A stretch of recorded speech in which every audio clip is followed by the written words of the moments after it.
حتى الآن تسير طالبان على أصداء السمعة السيئة التي اكتسبتها بعد التجربة الأولى لها في السلطة، ومن هنا فالقلق اليوم لدى الأفغان والعالم ليس غريبا ويعتبر مبررا، خصوصا مع تتبع سلوكيات طالبان بعد دخولها كابول. الخوف إذن كبير على الحاضر والمستقبل، فيما تتوالى الأخبار والمعلومات عن ارتكاب طالبان انتهاكات لحقوق الإنسان بشكل عام والمرأة بشكل خاص، إضافة إلى ممارسات قمعية وقتل في مناطق مختلفة، فيما الجوع يطرق أبواب الأفغان وسط أزمة اقتصادية غير مسبوقة تتسارع خطواتها نحو الانهيار. فما الحقيقة؟ ما صحة كل هذه المعلومات؟ ماذا عن انتهاكات حقوق الإنسان؟ وماذا عن الجوع؟ وأسئلة كثيرة غيرها نطرحها على ضيفنا اليوم من جنيف، وهو المتحدث باسم مفوض الأمم المتحدة السامي لحقوق الإنسان روبرت كولفيل. سيد كولفيل، بداية أهلا بك في أخبار الآن. في البداية، كيف يمكن أن تصف لنا الأوضاع أو ما يجري في أفغانستان راهنا؟ It's incredibly serious. You've got a combination of factors that are really coming together now. There was already a very serious drought in the country even before the events of recent months. You've got, of course, COVID-19, still a major problem, and very relatively few vaccinations and so on able to take place. And you've got, perhaps most importantly of all, a pending total economic collapse. So it's a kind of perfect storm of elements coming together that are ringing the alarm bells extremely loud. I mean, we're looking now at Afghanistan becoming pretty much as bad as Yemen and as bad as any other country anywhere in the world.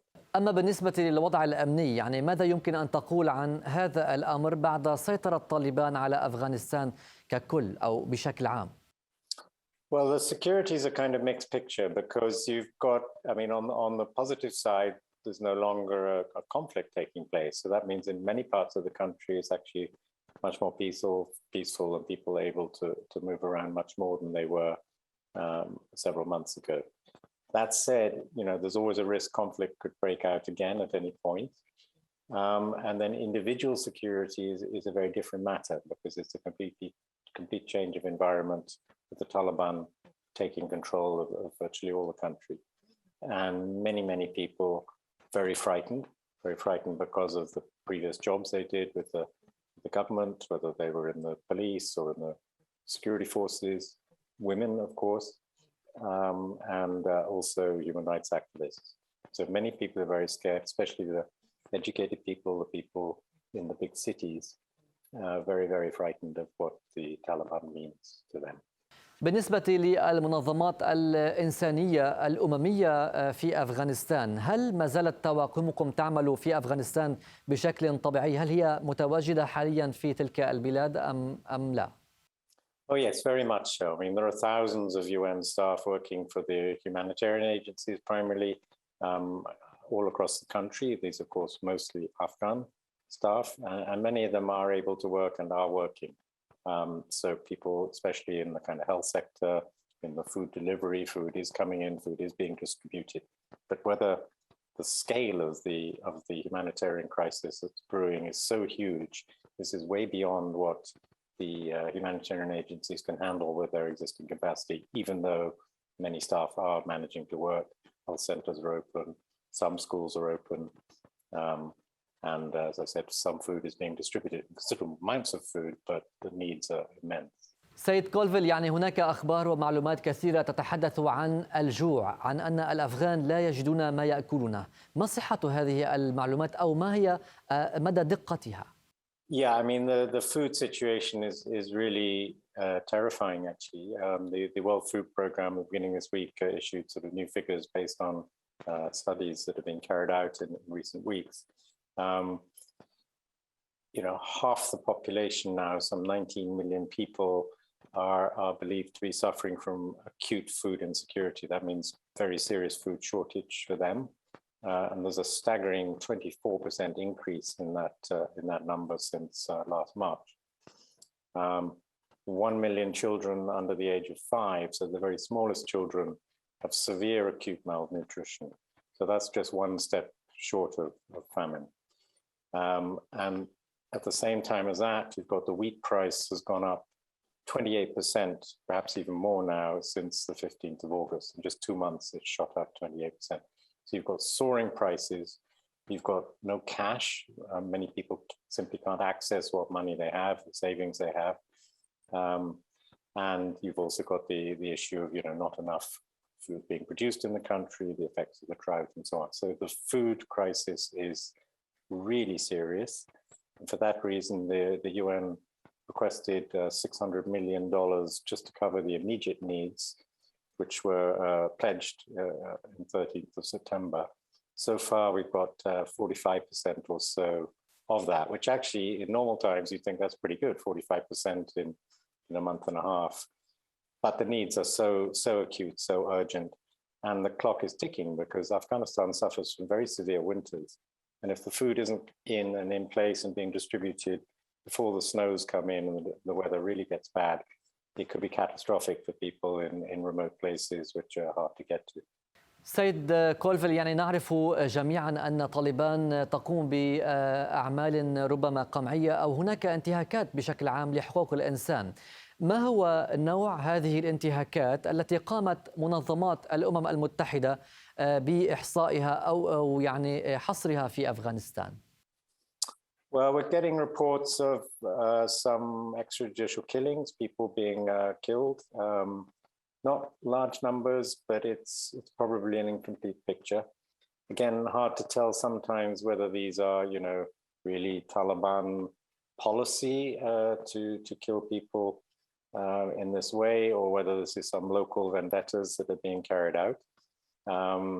Whether it's the Taliban or some Taliban, it's a difference.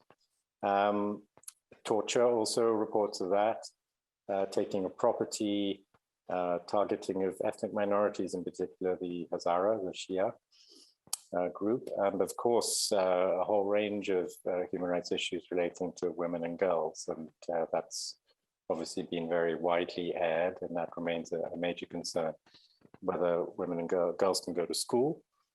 In some, again, it's a mixed picture. In a few provinces, around 6, girls seem to be able to go to school at all levels, including secondary education.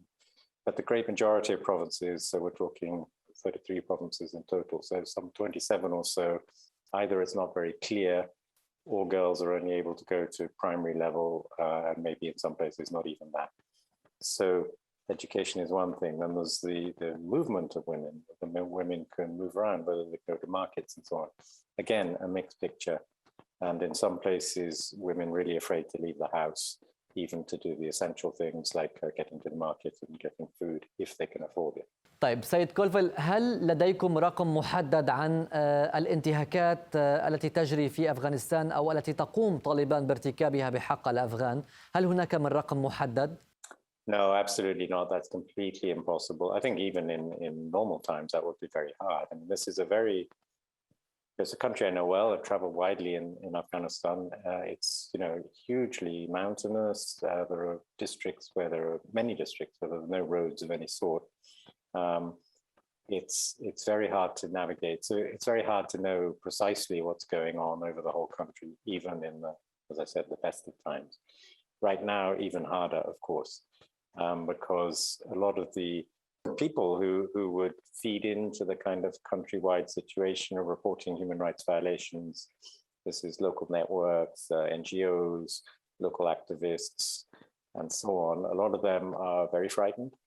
Some of them have fled the country, and many others are just lying very low. So the systems of kind of reporting abuses are very temporarily, we hope, but are pretty damaged and weakened. And so for that reason, we have very far from a clear picture of what's happening all across the country. كمنظمات أممية وإنسانية، هل يتمكن فريق الأمم المتحدة في أفغانستان من أن يقابل الضحايا أو الذين يتعرضون لانتهاكات من قبل طالبان في أفغانستان؟ هل تلتقون بهم وكيف يتم ذلك؟ وهل هناك أيضا خوف من قبل الجانبين؟ To some extent, of course, you can meet victims in person, or you can meet them virtually online if they have access to the internet or to telephone, cell phone networks and so on. But again, people are frightened. So the concerned about being monitored and all of that. Also, the people who would meet the victims, they themselves are frightened too. So for human rights activists, including UN human rights staff, it's much more difficult perhaps than for the people working in the humanitarian area, because if you're delivering food or you're delivering medicine and so on, it's perhaps less contentious and seems less threatening to the people who are committing violations. So it's quite hard in this area, human rights, at the moment. We hope it'll get better. I mean, there are huge number of very brave, very committed people in Afghanistan. So I think the reporting of what's going on will improve, but it's a difficult situation right now. سيد كولفيل، يعني يصلنا الكثير من الصور والتسجيلات المصورة التي تظهر الانتهاكات، هذه الانتهاكات بحق الأفغان، وبالطبع أنتم كمنظمات أممية تصلكم أيضا هذه الصور أو مثل هذه التسجيلات. ماذا يمكن أن تقول عن ذلك؟ Yeah, I think one needs to be very, and this isn't just Afghanistan, in many other places, you have to be very, very careful with pictures, with videos, with photographs, because there's a lot of misinformation. In the case of Afghanistan, there's misinformation or distortion on all sides. But I'll give you just one specific example of what I've seen. I was sent a video by journalists here in Geneva, an absolutely atrocious video of a middle-aged woman, a group of fighters with Kalashnikovs and so on around her, a mullah standing by her, talking to her. She was trying to talk back. She was trying to defend herself. And eventually they forced her to the ground and shot her through the top of the head. It's an awful video. And people were filming it on cell phones and so on while it was happening. Now, this was portrayed as being that this was in, a couple of weeks after the Taliban had captured Kabul. And it was portrayed as being, latest footage from Afghanistan. In point of fact, it wasn't. It was from Syria. And, there were certain clues, of course, in the language being spoken and the clothes that were worn. But a lot of people were believing that was, in fact, the Taliban. It wasn't. And that's just one example. But there are many examples of misinformation, some of it deliberate, some of it, I think, just, people all too ready to believe the worst things. But of course, there are genuine violations too. So it's quite hard without proper investigation to work out exactly what's reality and what is either taken from somewhere else or taken from a different period. For example, there's been pictures and so on taken from when the Taliban first, took control of most of the country in the 1990s. So I think one needs to be extremely careful with videos and photos in particular, but also rumors and reports that have not been verified. سيد كولفيل، دعني أعود نوعا ما إلى عمل فريق الأمم المتحدة في أفغانستان. هل يتمكن فريقكم من العمل بحرية أو أن يتنقل بحرية في أفغانستان للقاء الأفغان الضحايا، أم هناك من محدودية، هناك تحديد لنشاطات فريق الأمم المتحدة في أفغانستان من قبل طالبان؟ Well, again, I don't want to say too much about our team for their own protection reasons, but I just say, as I said earlier, broadly across the human rights monitoring in Afghanistan, it's very difficult. It's not so much that people are being, harassed or attacked or threatened, at least in general, but of course you do get individual cases. But it's also to do with the fear of what might happen. The Taliban made a lot of promises when they took control. They promised that, UN staff, NGO staff and so on would be able to do their work without difficulty. It's true in many cases, as I said, many staff are able to work, especially in areas like humanitarian aid delivery. But in other areas, people are harassed. They're harassed at checkpoints. They're harassed at, and women are harassed in some areas, but not in others, simply because they're out of the home without a mahram, so on. So it's, again, a very mixed picture and a real partly things that are actually happening and partly fear of what might happen, and perhaps legitimate fear because it's so unclear exactly what the Taliban policies are and also whether they are actually able to control all their people and whether all their people even understand fully what the sort of central Taliban positions are. سيد كولفيل، يعني برأيك هل تتفهم طالبان نوعية عمل منظمات حقوق الإنسان أو المنظمات الأممية في أفغانستان، أم أن يعني بما أن الأمر يقتصر على المساعدات الإنسانية فلا بأس بذلك، تسمح طالبان بهذا العمل بينما يمنع على المنظمات الأممية أن تقوم بعمل آخر، وأقصد تقصي الحقائق؟ I think, in general, the Taliban do understand what the humanitarian agencies do.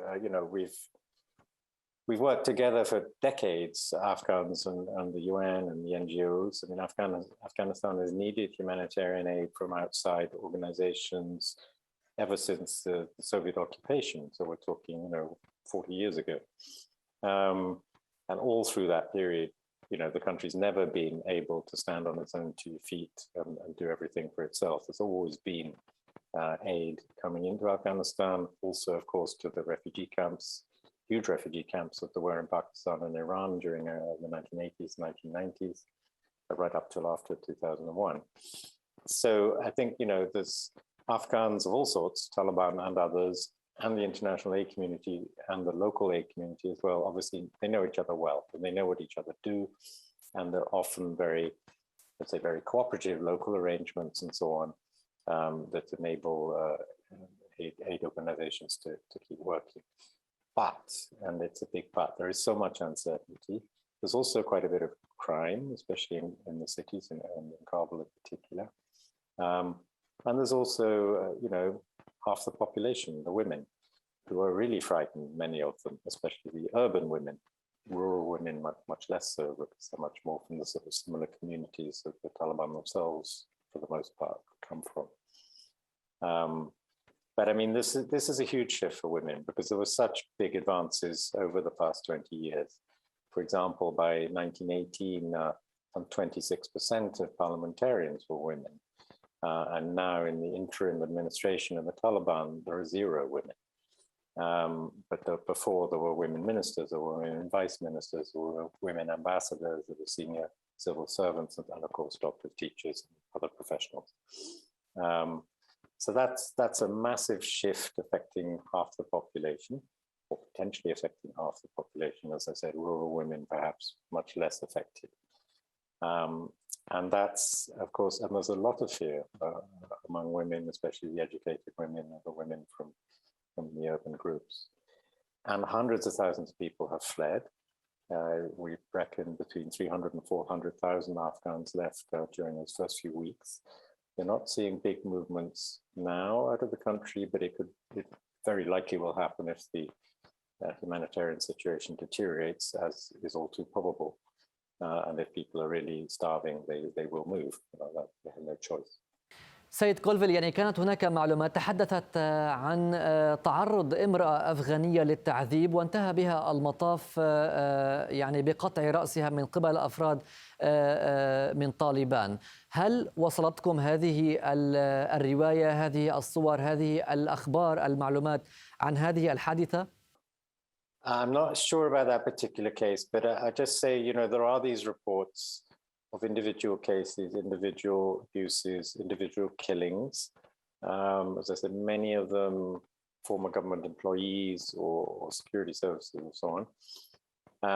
It's quite hard to verify because, to verify properly in normal times, you go to the place, you interview different people, you ensure you have more than one source giving you that information, you're cross-checking and so on. And as I said, there's a lot of misinformation and false photos and videos and stuff out there. So these are the kind of things we would certainly be trying to verify. It may well take time in some cases. In some cases, we may never know if it's somewhere very remote.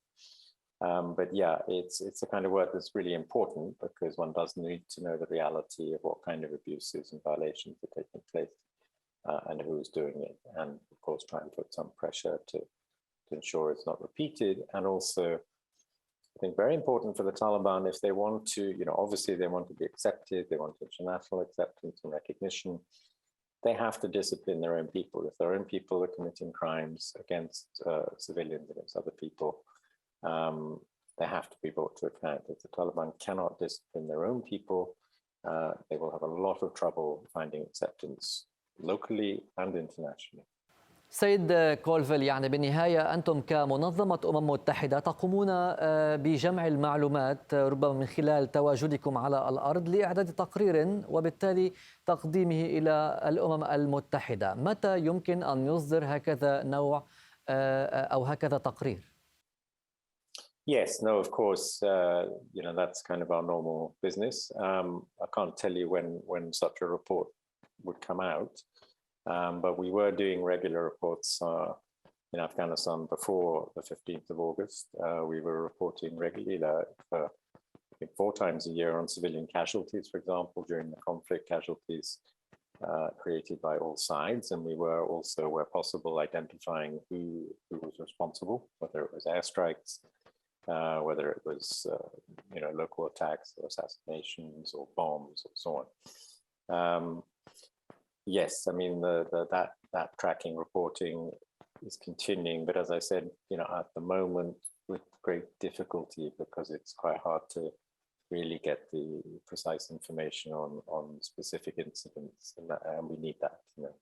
We can't just report on the basis of rumors or media reports or so on, because quite often those are quite wrong. في هذا السياق، يعني دعني أشير أو اسمح لي أن أطرح عليك هذا السؤال.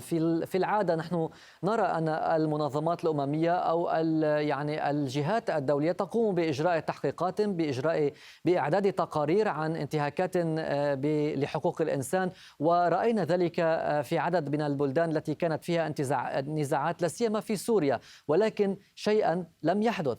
ماذا تقول؟ Well, I think you put your finger on a really key point. And this applies not just to Afghanistan, but as you said, many other situations. If you don't have justice, if you don't have there is a very clear system of laws, international laws, domestic laws, and so on. The domestic laws are supposed to reflect the international law. Afghanistan is a signatory to many conventions. So whoever's running the country, they're bound by all those human rights conventions. There's a convention against torture. Basically, you cannot torture people. That's clear, unequivocal, very, very clear. Now, if one of your people tortures someone, well, you should arrest them and you should bring the evidence and you should bring them to trial and you should give them a suitable punishment for that crime, providing it's proved. If you don't do that, there's no incentive to people to obey the law because the law is not being obeyed by anybody. And that's, that takes you towards anarchy. And so it's very important that the Taliban, since they're in effective control, that they observe the law themselves and that they ensure their members who break the law are brought to justice. Otherwise, the local population will never trust them, and they have a real crisis of credibility. Secondly, on that issue of accountability, I think to some extent in Afghanistan, because there has been so little accountability for awful atrocities that took place over the past 30, 40 years, including major massacres and absolutely hideous events carried out by the various warlords, Mujahideen, and by the Taliban themselves during their first time in power. And indeed by, some members of the police and security forces and so on under the governments that took place after 2001. Because there's been so little accountability, again, you have this kind of breakdown in law and order. أنت من الأشخاص الذين عملت في أفغانستان وتعرف طبيعة هذه الدولة في ظل وجود الطالبان وفي ظل غياب الطالبان أيضا. ماذا يمكن أن تخبرنا عن الفترة التي عاصرتها بوجود الطالبان؟ كيف كانت كابول؟ كيف كان حال أفغانستان؟ وعن الفترة التي كانت أفغانستان خالية أو ليست خالية، كانت طالبان بعيدة عن السلطة في أفغانستان. I would just sort of add on a personal note, I've covered Afghanistan on and off for nearly 30 years now. I first went there at the beginning of 1994 when the different Mujahideen forces were fighting each other in Kabul, wrecking Kabul. Hundreds of thousands of people were fleeing to Jalalabad and then across the borders into the neighboring countries. And then you had the very difficult period of the Taliban when they were first in charge from 1996, when they captured Kabul to 2001. Then you did have 2 decades where many things were going wrong and many things were not improving as much as they should have. But nevertheless, there was considerable progress in many areas. I went to Kabul a month after the Taliban captured it in 1996. It was a dead city. There was nothing. Nobody was moving. There was no shops were open. There was no commerce. There were simply Hiluxes driving around full of Taliban with rocket-propelled grenade launchers and so on. People were petrified. You didn't see women at all. I went there in, I think, 2014. Bustling, thriving city, huge security issues. I've never seen such large mountains of sandbags and blast walls and so on because of the attacks, bomb attacks and so on, and attempted assassination. But the city was still bustling and thriving. There were girls in school uniforms of all ages going to and from schools. The markets were full and vibrant. I remember seeing an electric guitar shop, and that was just amazing to me after what I'd seen in the 1990s. Now, I don't think we'll go back to what we had at the end of the 1990s, but you are seeing a big loss of hope, a big fear, as I said, economy collapsing, no money and people can't access their savings. People are selling off their houses, selling off their property. The prices have just collapsed. People are selling off their fridges, their ovens, everything, preparing to leave, preparing to flee at short notice if they can. And this is catastrophic. And it's so sad because it's a wonderful country. I've had fantastic times in Afghan towns and villages, lovely people, generous people, warm people, desperate people very hurt, I think, in a sense, by what their own leaders of various sorts have done to them now for more than 40 years. And it is terribly sad. They deserve something much, much better than this. It's not impossible. Things can improve. Right now, the Taliban are in the driving seat, and it's really up to them to show they can govern properly, cleanly, clearly, humanely. And that's going to be difficult for them to do. سيد كولفيل، سؤالي الأخير برأيك ما هي الشروط أو المعايير التي يمكن للمجتمع الدولي من خلالها أن يكون مستعدا للحديث مع طالبان أو التحاور معها أو الاعتراف بها؟ ما هي شروط الاعتراف بطالبان برأيك؟ Well, the international community, is talking to the Taliban for sure. Recognition of the Taliban as a legitimate government, that's another matter. That hasn't happened yet. Many countries are making it clear they're not prepared to do that unless they see very, very substantial improvements. And I think the big worry for everyone is the clock is ticking. There is clearly disputes within the Taliban, power struggles within the Taliban. The economy, as I said, is just falling through the floor. I know a colleague from a humanitarian agency who's been in Syria, who's been in Yemen, who's been in many countries, in a really dire state. And she was saying, she'd never seen an economy plummet so fast as she's seeing now in Afghanistan. And the Taliban are in effective control now. So it's up to them. They have to, of course, they need some outside help, they need some outside support, but they have to earn that. They have to compromise. And then, at the end of the day, who suffers? It's not really the Taliban leaders who suffer, it's the general population. We absolutely are appealing to governments all over the world to step in, not to kind of punish the people because they don't like the Taliban regime, because the people need the aid. And I think, again, it's in everyone's interest to keep Afghanistan afloat, because otherwise millions will leave the country. And we risk a scenario that we saw in the 1980s, 1990s, when there was more than 3 million refugees in Pakistan, more than 3 million in Iran, and hundreds of thousands spreading out elsewhere across the world. Nobody wants to see that again. The Taliban don't want to see that. They don't want to see the population leaving. Neighboring countries certainly don't want to see that. And of course, further away places who nevertheless will receive many, many Afghans, such as Europe, they don't want to see it either. But if they want to stop that scenario happening and all the suffering that goes with it, they're going to have to step up. and make sure that people can survive. And they need to do it really fast because winter is coming in a matter of days, if not weeks. And that food has to get in, it has to be pre-positioned. Some is getting in, some is being distributed, but not nearly enough to cope with the huge needs there are. And that's just the short term. Then you've got the long-term development, getting the economy up and running, getting the banks functioning, making sure people are paid their salaries. So many people are not receiving salaries right now. So all of that's got to be sorted out. That's a huge, huge task. And it's going to take cooperation by the Taliban. It's going to take cooperation by the international community, by the donor countries, by the neighboring countries, and of course by us, the UN and the NGOs and so on. But there's really a limited amount we can do when the picture is so vast as that we can't pay everybody's salary, we can't provide everybody with a job, we can't deliver food to every household in the country. So it's something needs to shift massively, both locally among the country's current leaders and internationally. سيد روبرت كولفيل المتحدث الرسمي باسم المفوض السامي لحقوق الإنسان، شكرا جزيلا لك على هذه المقابلة، حدثنا من جنيف.